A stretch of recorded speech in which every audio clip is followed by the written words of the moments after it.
Hola, ¿qué tal? Nosotros somos el equipo 1 y vamos a hablar acerca del proyecto del genoma humano de biología molecular.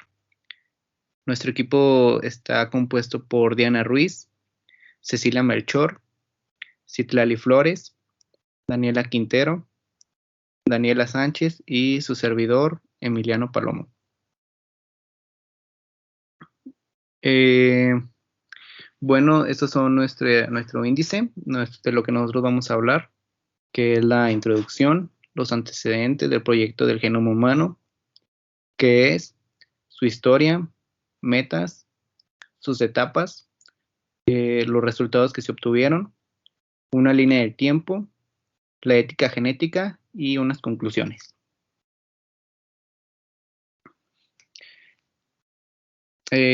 Para introducirnos a este tema, vamos a dar una pequeña introducción.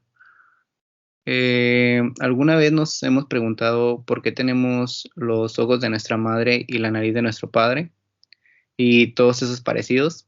Todo esto no es una casualidad. Esto es gracias al genoma. ¿Y qué es el genoma? Es una unión entre un gen y un cromosoma. Se podría decir que es un libro de instrucciones para el desarrollo y funcionamiento para ese organismo y que son transmitidas de padres a hijos. El genoma humano contiene características físicas, aspectos de nuestro carácter, enfermedades que desarrollamos en un futuro e incluso respuestas a algunos fármacos. Por esto no quiere decir que ya está todo marcado y que no podemos desviarnos de lo que manda nuestro genoma. Hay muchas variables. El más importante es el factor ambiental que hace que influya en nosotros.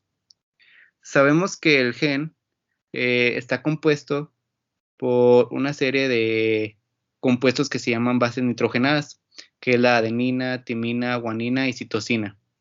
Y aquí es donde entra el ADN, que es una molécula que está en el interior de nuestras células y que se encarga de codificar el genoma. Lo forman dos cadenas de moléculas, que son los nucleótidos, que a su vez se conforman en las bases nitrogenadas. Se une entre sí la adenina y la timina y la citosina y la guanina. Y estas son en formas de hélice. Estas hélices se pueden abrir y hacer una copia de ella misma y eso se le llama como replicación. Ahorita en un momento mis compañeras le van a hablar más acerca de eso. Y pues bueno, todo esto genera un ser nuevo con una mezcla genética de los ascendentes. Y esto forma un nuevo ser que contiene los ojos de la madre y la nariz de un padre. A continuación, mi compañera Ceci le va a explicar lo demás. Y bueno, antes de entrar al tema, vamos a recordar algunos conceptos importantes para poder comprenderlo a mayor profundidad. ¿Qué es un gen? El gen es una unidad física y funcional básica de la herencia. Los genes están formados por ADN y algunos genes actúan como instrucciones para producir moléculas llamadas proteínas. El genoma es un conjunto de instrucciones agrupadas en unidades de información que se denominan genes, que conjuntamente forman los cromosomas, y estos están situados en el núcleo de cada célula del organismo humano. El genoma humano, a su vez, es el conjunto de genes que integran el patrimonio biológico de cada individuo y que contienen las claves de la herencia. El ADN es el material que contiene la información hereditaria en los humanos y casi todos los demás organismos. Casi todas las células del cuerpo de una persona tienen el mismo ADN y la mayor parte de este ADN se encuentra en el núcleo celular, a lo que podemos llamar ADN nuclear, pero también se puede encontrar una pequeña cantidad de este ADN en las mitocondrias, a lo que llamaríamos ADN mitocondrial. Y una propiedad importante del ADN es que se puede replicar o hacer copias de sí mismo. Y bueno, la estructura. El ADN consiste en dos hileras de unidades que se repiten y se llaman nucleótidos. Cada uno de estos nucleótidos está hecho por un azúcar de 5 carbonos, un grupo fosfato y una base nitrogenada. Esta secuencia específica de los 4 nucleótidos diferentes forman el organismo del ADN y es a la que este organismo le da los rasgos genéticos únicos. Y las 4 bases de nitrógeno son complementarias, es decir, que la adenina siempre va a ir con timina y la citosina siempre con guanina. Y los pares forman enlaces de hidrógeno cuando las puntas 5' a 3' de los grupos de azúcar y fosfato están en dirección antiparalela. Y bueno, algunos descubrimientos importantes fueron que los primeros avances de este proyecto salieron a la luz en 1995 con la construcción de mapas genéticos y físicos del genoma humano y del genoma del ratón, que fueron capaces de brindar herramientas para la identificación de genes portadores de enfermedades y más herramientas para la secuenciación del genoma.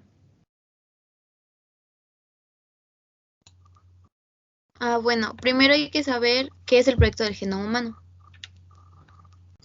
Es un esfuerzo internacional fuertemente liderado por Estados Unidos, que tenía la meta de determinar todas las letras del código de ADN humano en 2005. Fue anunciado en 1990 y terminado en 2003, más de 2 años antes de lo previsto y por debajo del presupuesto. Y produjeron toda esta información para el dominio público, con la que por siempre la gente puede seguir trabajando en entender cómo funciona y aplicarlo en beneficio de la medicina. En Historia y Orígenes tenemos que el primer paso decisivo en el análisis del genoma molecular fue el descubrimiento de la estructura de la doble hélice de la molécula del ADN en 1953 por Francis Crick y James Watson.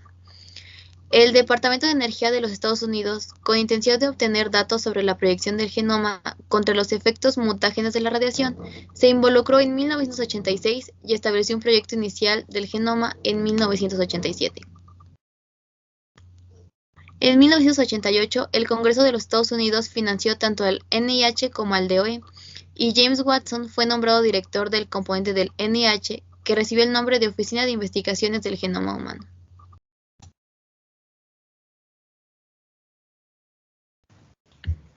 Y bueno, en los resultados obtenidos, en febrero del 2001, el proyecto del genoma humano publicó sus resultados a la fecha. Una secuencia completa al 90% de los 3.000 millones de pares de bases en el genoma humano.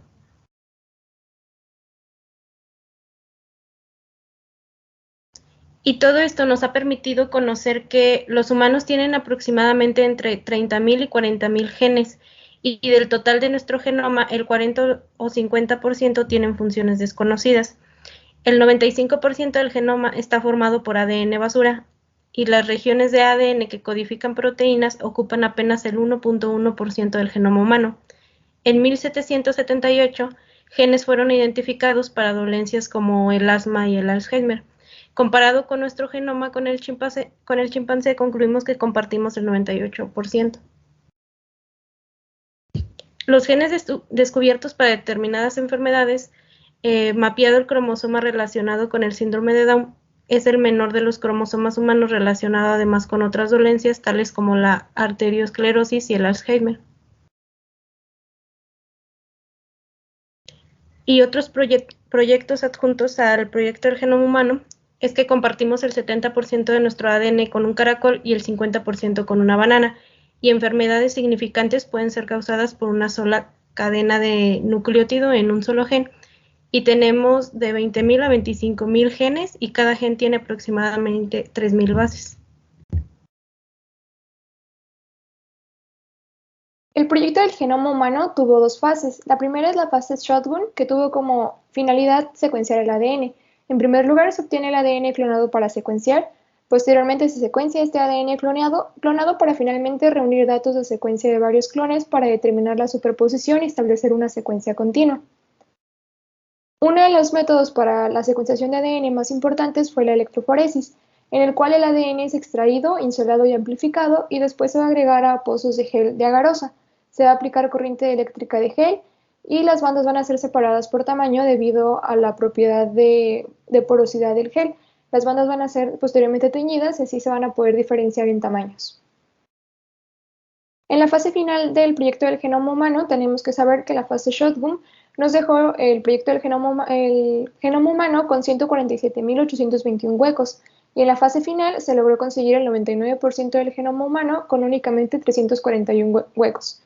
Con la tecnología, en 2015 se consigue disminuir el número de huecos a únicamente 160. Hablando sobre la ética genética, primero debemos conocer las ventajas del proyecto de genoma humano, las cuales son conocer las bases moleculares de las enfermedades hereditarias como la enfermedad de Gaucher, el Alzheimer o la enfermedad de Huntington. También podemos diagnosticar enfermedades posibles gracias al proyecto del genoma humano, como un diagnóstico presintomático o prenatal, y finalmente la terapia génica y la terapia farmacológica. Las dos principales problemáticas del proyecto del genoma humano sería la discriminación genética, pues al tener la posibilidad de conocer de antemano las posibles enfermedades o características de una persona, se puede atentar contra su vida o dignidad por las mismas. Por otro lado, tenemos la patente de genes, ya que desde un punto de vista, la investigación debe cubrir no solo los gastos de la misma, sino una ganancia para la empresa, y en otro punto de vista, tenemos que la información que se encuentra en los genes debería ser de acceso público, pues patentar los genes va a significar una pausa en el avance científico. A la fecha, los genes humanos son de dominio público. Para controlar todo este aspecto ético en el proyecto del genoma humano, se crea el ELSI, el Programa Ético, Legal y Social de Genoma Humano en Estados Unidos, en 1990. Y también a nivel internacional tenemos la Declaración Universal sobre el Genoma Humano y los Derechos Humanos por la UNESCO en 1997. Pues bueno, en conclusión, sabemos que el genoma humano ha permitido al hombre la posibilidad de conocer pues su ADN y con ello pues aquellas características que nos conforman. Al igual que son nuestras peculiaridades de cada organismo, así como las posibles enfermedades de la que sea portador y sus progenitores. Sabemos que todavía no tenemos a la mano la respuesta a la mayoría de las cuestiones, como el por qué nos hacen humanos. Pero al saber del genoma humano, pues nos acerca, ¿no? Nos acerca a increíbles búsquedas de las claves biológicas sobre las diferentes especies que nos conforman. Y pues sería todo de nuestra parte y muchas gracias.